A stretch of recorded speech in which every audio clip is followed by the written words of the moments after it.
Hey, it's Howie Mandel, and I am inviting you to witness history as me and my Howie Do It gaming team take on Gilly the King and Wallow 267's $1 million gaming in an epic global gaming league video game showdown. 4 rounds, multiple games, 1 winner, plus a halftime performance by multi-platinum artist Travie McCoy. Watch all the action and see who wins and advances to the championship match against Neo right now at globalgamingleague.com. That's globalgamingleague.com. Everybody games.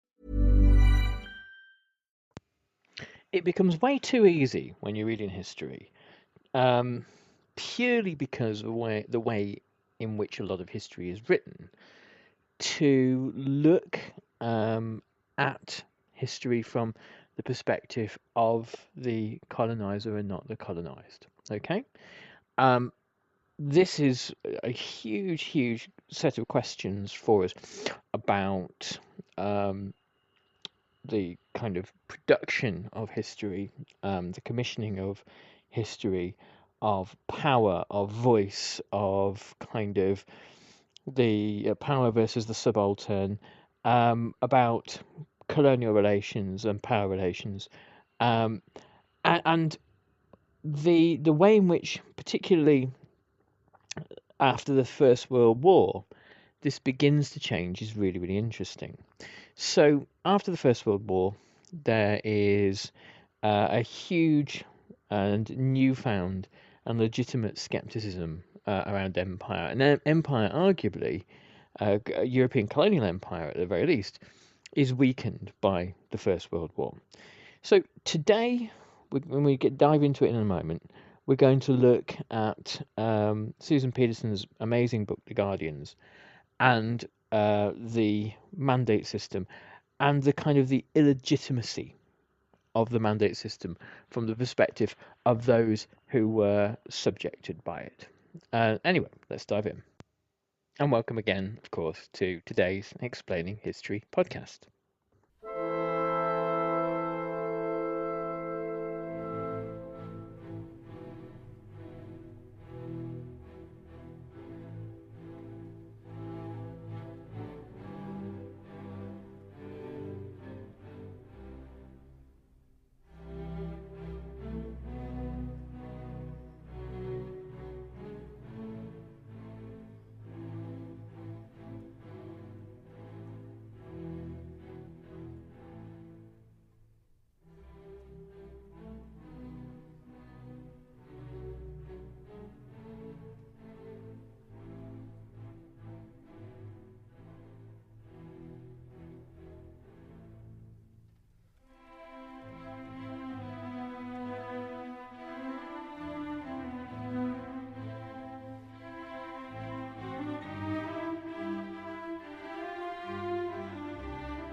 Okay, so today, as I said, we're looking at The Guardians by Susan Pedersen.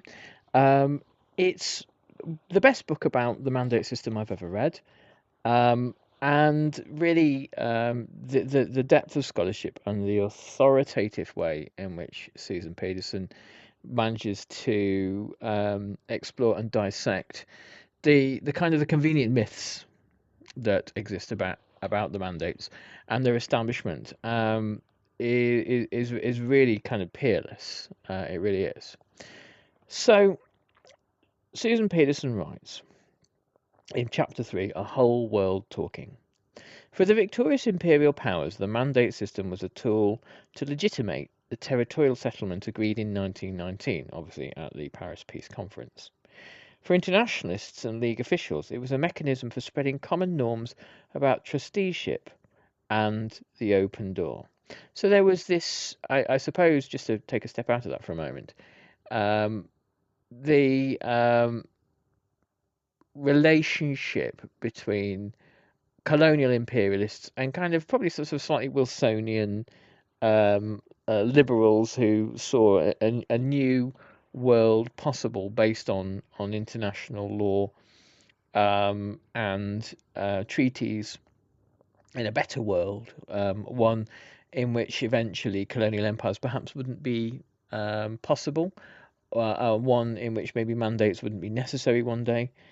And yet these were kind of imperial figures in their own right, people who saw in a kind of paternalist but also slightly racial way sometimes the kind of the mandates being almost sort of at kind of childlike stages of development, not ready for kind of full freedom, and then some that perhaps never would be.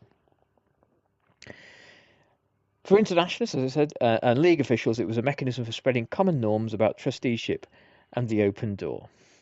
But for a politicised minority in those territories to which it was applied, the mandate system was something simpler, a shameless betrayal of the promises of self-determination that the Allies had made in 1918 with their backs to the wall. Britain and France hadn't just called on indigenous voices and troops to their campaigns, they'd also promised that any new dispensation in Africa, as well as the Middle East, if Lloyd George was to be believed, would be crafted in consultation with those populations themselves. Yet once they had secured their conquests, and of course once the United States exited the room, these promises had been pushed aside. Douala elites in Cameroon, Anglophone traders in Togo, Samoan chiefs, the stubbornly independent Rehoboth bastards of West Africa, and a host of Arab organisations and potentates mobilised in protest. Communities happy to voice their detestation of German or Ottoman rule now wrote to dispute the decisions reached in Paris and San Remo. Much of that aspiratory wave came ashore in imperial capitals, where it was suppressed by local officials or quietly filed away. Yet even though the League of Nations was, in 1919 and 1920, little more than a postbox, some appeals also made their way to the Secretariat's temporary quarters, and they left a surprising deposit in their wake, a petition process through which populations living under mandatory rule learned to claim that they too were nations deserving to be heard. This petition process was perhaps the most significant aspect of the mandate system, for it brought the voices of the system's subjects, albeit muted, ventriloquized, and distorted, into the rooms in which their fates were determined. But this process was entirely unplanned. Neither the covenant nor the mandate texts made any provision for petitioning. Indeed, when the Milner Commission had been drafting those texts in the summer of 1919, all members, save the American George Louis Beer, were agreed that while it was appropriate to allow governments to appeal to the Permanent Court of International Justice, if inhabitants of the mandates themselves were given such rights, as the French colonial minister Henri Simon put it, all administration would be impossible. Yet a petition process arose despite those objections. So it's really interesting. You have this new kind of post World War One sanitized imperial territorial grab through the mandates, coming into coming into contact and coming into kind of or colliding with these more liberal democratic notions, these more kind of Wilsonian sorts of notions. And imperialists in Britain and France saying, well, this is going to cause havoc if you let the people you're colonizing, petition about things or complain about things or have voices, how can you possibly run an empire effectively? and so marginalizing them, perhaps letting people write and complain and all that kind of stuff, and filing these things, these petitions away, is something you can do. And again, that's sort of how officialdom has very often worked. And the petition process is one of those things that exists kind of in spite of designs and plans by imperial powers. On a fundamental level, of course, the emergence of that process was the achievement of petitioners themselves, of those thousands of men and women who, often at considerable risk, raised their voices against the new dispensation, the new imperial system. Some drew upon earlier political and discursive traditions. Ottoman subjects had petitioned Ottoman authorities before 1914. Samoan chiefs and Douala elites had sent appeals about administrative practices or land rights to the Wilhelmine government. Obviously, these were occupied by Germany. But those appeals were made to national states claiming sovereignty over those they ruled, not to an international body. To understand how petitioning moved into the international sphere, we must examine what happened to those appeals to Geneva in the years immediately following the peace conference. As we shall see, some familiar figures exploited mounting outrage and Anglo-French antagonism to create the League's most truly global structure for mobilization, protest, and claim-making. So there are tensions here within the League. Obviously, the first tension within the League of Nations is within the mandate system is between kind of Wilsonianism and Anglo-French perfidy. Not suggesting that Wilsonianism was the product of kind of high-minded, lofty ideals. Far from it. Wilson was looking to extend American world power through kind of liberal institutions of world governance and trade, of which, of course, America would come out on top very nicely.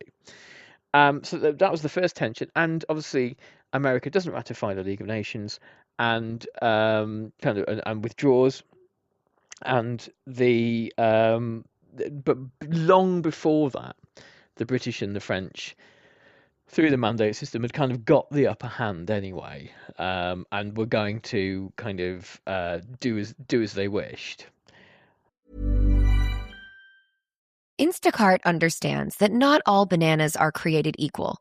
Some people want them green, some people want them ripe, some people want them ready right now. With Instacart's Preference Picker now available at most retailers, you can choose how you like certain items, like banana ripeness, deli thickness, even avocados, before your shopper even starts. So instead of crossing your fingers and hoping for the best, you get groceries picked the way you would pick them. It's a small thing, but it makes a big difference. Download the app and get bananas just how you like with Instacart. Instacart makes grocery shopping easier. And just because you're not doing the shopping yourself doesn't mean you don't care how it's done. With Instacart Shopper Notes, you can get particular about what you want right in the app. Like rotisserie chicken that's extra crispy, steak with marbling the Romans would have loved, and lettuce you'd actually pick yourself. Just leave a note for your shopper so that they can get it right for you without having to ask. That way, you can get groceries just how you like. Download the Instacart app and shop today. We all prefer things a certain way. Like groceries. If you want groceries just how you like them, you gotta try Instacart. They have a new preference picker that lets you pick how ripe or unripe you want your bananas. Shoppers can see your preferences up front, helping guide their choices. Because when it comes to groceries, the details matter. Instacart. Get groceries just how you like. And it's possible to, I mean, the fact is that the British and the French, their relationship with one another, particularly in the Middle East, by the early 1920s, is really declining, and by the mid 1930s, it is at the lowest that it's ever been. The tensions between French Syria and British mandated Palestine are really, really shocking. And again, I've always talked about the book before, but A Line in the Sand by James Barr is perhaps the best history going of this particular era, where the French and the British viewed each other openly as enemies in the Middle East. So there was that. And so within these kinds of intra-imperial tensions, there's all sorts of scope for colonized people to advance their cause a little bit. The struggle for petitions. The situation in West Africa was one catalyst. Although the British held much of southern Cameroon, including the crucial port of Douala, until 1916, and most of Togo, including the port of Lomé, until 1919, Britain ceded the bulk of both territories to France in exchange for recognition of claims elsewhere. Those retrocessions were unpopular with local British officials, with the Liverpool-based Association of West African Merchants, and with English-speaking or German-speaking Douala and Ewe elites who had worked for the British or German firms before 1914 or during wartime British occupation. In 1918, British authorities in both territories reported that local people were resisting French pressure to sign testimonials in their favour, and appeals to the authorities soon followed. There can, I fear, be very little doubt that French rule in West Africa is in even worse odour amongst the natives than was that of the Germans before 1914. Hugh Clifford, governor of Gold Coast, wrote to the colonial secretary in December 1918. From Cameroon, the British consul warned that Douala elites might depart for Nigeria en masse. The Foreign Office warned local officials that if they encouraged African disaffection, they might have a diplomatic incident on their hands. But if officials had to watch their tongues, J.H. Harris of the Anti-Slavery Society did not.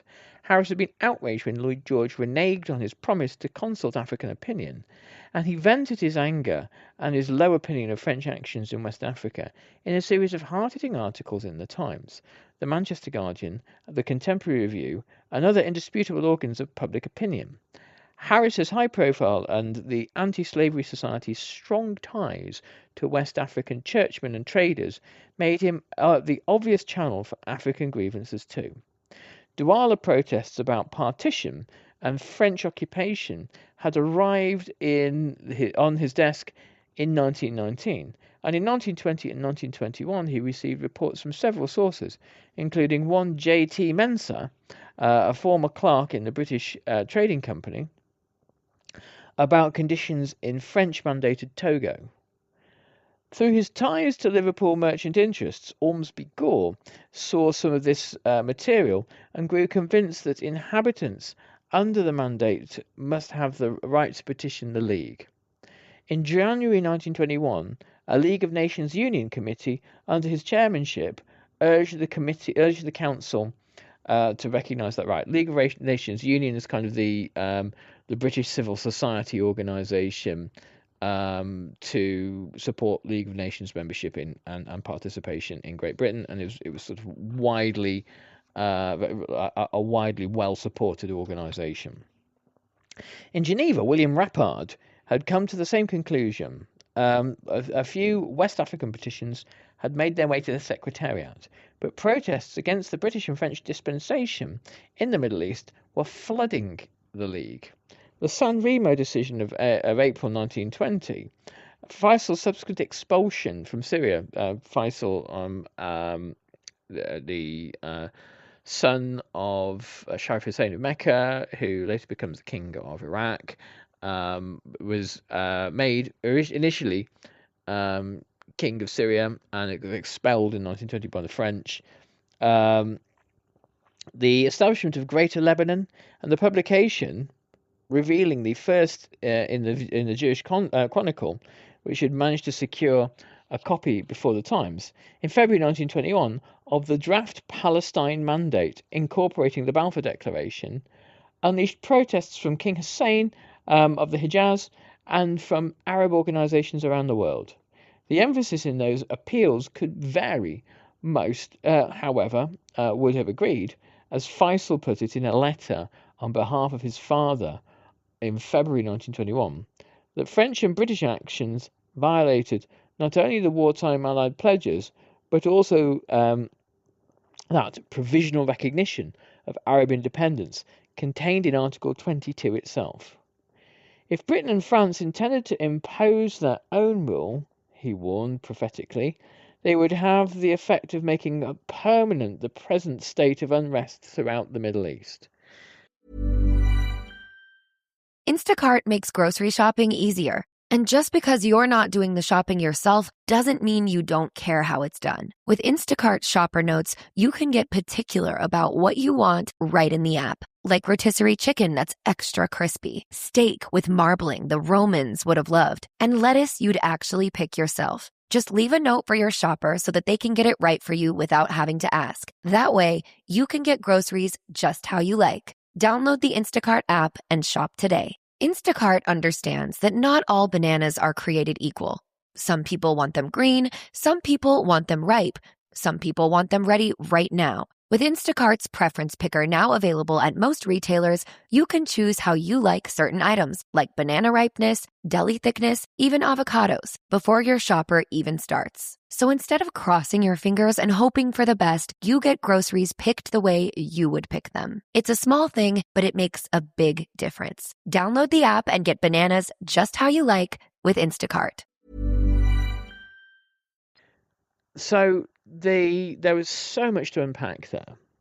What Faisal and Hussein, his brother, were basically saying is that the British betrayed us. They lied to us. They promised under the sort of the Hussein McMahon correspondence one thing. There was a plan to carve up the Middle East under the Sykes-Picot Agreement, and then there's the Balfour Declaration as well. So the British are lying basically to the Arabs. There was the prospect of an Arab nation, and now obviously we're divided into mandates, and this will have. And if you Anglo-French colonialism in the Middle East will lead, and it says chillingly, prophetically, to a state of permanent unrest. Well, the rest, as they say, is the history of the 20th century. Direct lobbying in Geneva accompanied those missives.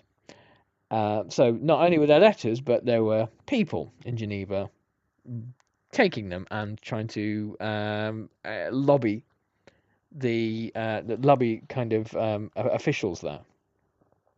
After the French expelled Faisal's government from Damascus in July 1920, many of his former ministers and supporters had sought refuge in Cairo, where Michel Luftala, son of a rich Lebanese Christian emigre, had started building an organization to coordinate the Arab nationalist movement. There were plenty of disagreements to overcome, for pan-Islamists like Rashid Rida and the Druze aristocrat and former Ottoman official Shakib Arslan did not share Luftala's loyalty to the Hashemite cause, while some Palestinian nationalists resented Syrian dominance and what they saw as a Hashemite willingness to compromise with Zionism. Nevertheless, at Luftala's invitation, and largely at his expense, in late August 1921, right before the opening of the Second League Assembly, an impressive gathering of Arab nationalists from across the divides convened in Geneva and formed the Syrio-Palestinian Congress. Luftala was elected president, Rida as its vice president, and Arslan, the man who would become the Arab nationalism's first, most indefatigable interlocutor in Europe, its secretary. The Congress intended to bring before the League their demands for independence, the termination of the mandates, and the withdrawal of the Balfour Declaration. So they were there to say, erase everything you have agreed, and decolonize the Arab world, please, and do it now. Yet just as King Hussein discovered that the council would not entertain his appeals against the San Remo Accords in 1920, so too The Syro-Palestinian Congress found that neither the council nor Sir Eric Drummond would receive them. Only Rapard heard them out, emerging from those meetings with considerable sympathy for the exiled Arab nationalists and a good sense of their grievances. But what was he to do with this information, or for that matter, with the mounting pile of appeals against the Middle East settlement? They should be circulated to the Council and to all the League member states, Rapard told Drummond. Given the tremendous agitation about the A mandates, the A mandates being the kind of the top tier of the mandated system all over the world, that seemed a minimal concession to their authors' pleas for League intervention. Drummond flatly disagreed. The Council had decided that the Allied powers, not the League, were responsible for allocating mandates. I mean, an extraordinary thing to say. An extraordinary thing to say. Sort of invalidating the League of Nations automatically when it comes to mandates, and say basically this is a grab by allied nation states about about the mandates, how long they should last, and who should be under the mandated territories. And he would prefer to keep documents full of absurd allegations from travelling further. Most reluctantly, on Drummond's express orders, Rapard withdrew all the protests from the dossier sent to delegates to the Second Assembly, save two which had been inadvertently promised circulation in a letter signed by Drummond himself, a decision that captures perfectly Drummond's punctilious adherence to the letter rather than the spirit of the law. The Arab populations strongly objected to the fate being planned for them was common knowledge anyway, but the Assembly did not take the question up. Rapard remained conscience-stricken about his part in pushing the Arab nationalists off stage. Personally, I cannot bring myself to feel that we are doing our full duty towards the inhabitants of these territories, he wrote to Drummond on the 11th of October 1921, after the Assembly had closed. The Arab protests might have been often naive and badly worded, but I do feel that they can make out a strong case against the way in which they have been and are being treated by France and Great Britain. Indeed, behind the scenes, Rapard had already taken steps to circumvent his obstructive chief, raising the matter of petitions at the PMC's very first session, the Permanent Mandate Commission's very first session, held immediately following that Second Assembly. There, Ormsby Gore lent his support, as any resident in a British colony had a right to appeal to the Privy Council. Surely an inhabitant of a mandated territory ought to be able to appeal to the League. By the end of that first session, it was clear that the Mandates Commission would make a bid to receive petitions. So what happens next is perhaps a story for next time. But I will kind of continue with that. I think there's something really important to say here. When we talk about the failing of the League of Nations, the popular kind of narrative we have is that by the late 1930s it's failed to stop Manchuria, it's failed to stop Abyssinia, and it's a kind of a busted flush, and Hitler sweeps away the rest. But if you are somebody in Palestine or Cameroon or Lebanon, in the early 1920s, what must you think of the League of Nations? It can't stop the British and the French from establishing, developing their own empires.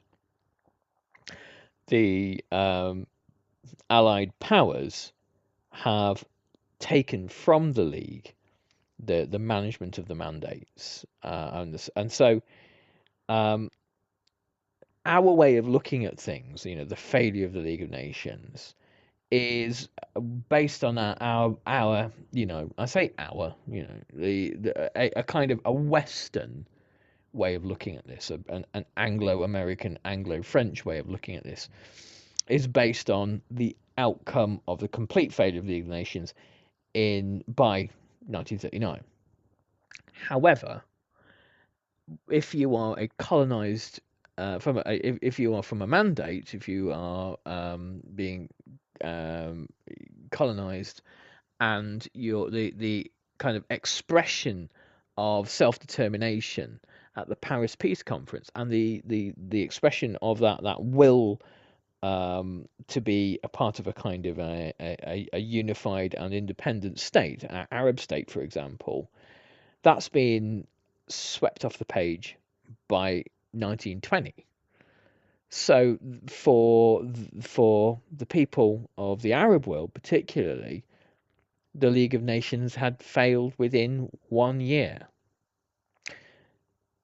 Food for thought. Anyway, so some interesting updates.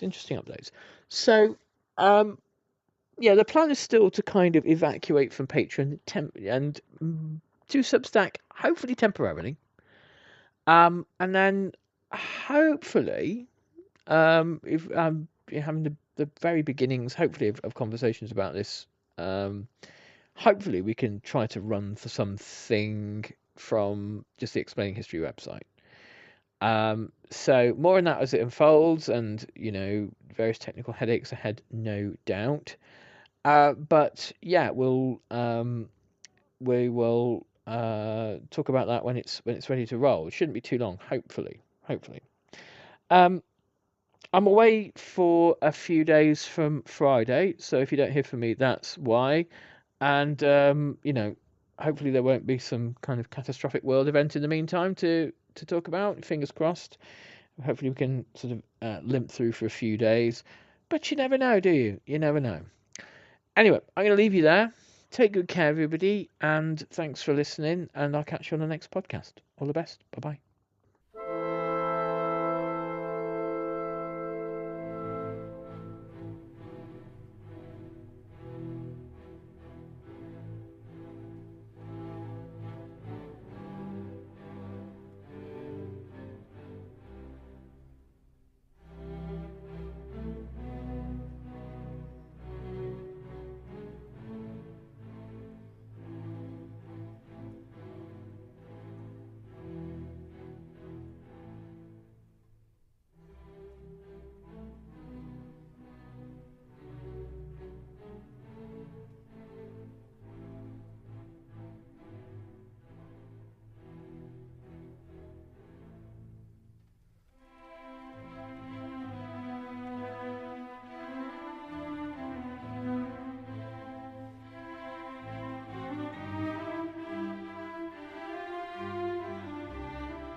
Hey, this is Paige DeSorbo from Giggly Squad, and today I want to talk to you about Boost Mobile. Quick question, why are we letting our phone bills bully us? Here's a money tip. Stop paying a carrier tax. When you bring your own phone and switch to Boost Mobile's $25 unlimited forever plan, you can unlock up to $600 in savings. That's real-life money, not money trapped in a pricey phone bill. $600 is a trip, a shopping spree, or paying something off. Your money belongs in your life. You get unlimited data, talk, and text for $25 a month with no contracts and no minimum line requirement. Your phone, your rules. Head to boostmobile.com to switch today and unlock the savings you actually deserve. After 30 gigabytes, customers may experience lower speed. Customers pay $25 per month while active on Boost Mobile Unlimited plan. Savings claim based on a January 2026 Boost Mobile survey comparing average annual payments of major carrier customers to 12 months on the Boost Mobile Unlimited plan. Visit boostmobile.com for details. Here's how to stay alive longer so you can enjoy Boost Mobile's unlimited plan with a price that never goes up. Do not mistake a wasp nest for a piñata. Stay alive and switch now at Boost Mobile. After 30 gigs, customers may experience slower speeds. Customers will pay $25 a month as long as they remain active on the Boost Mobile Unlimited plan.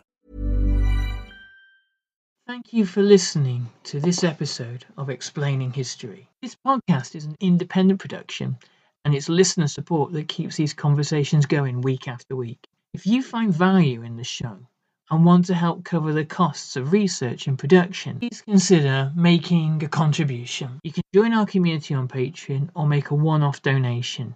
Just follow the links in the show notes for this episode. Every bit of support is truly appreciated.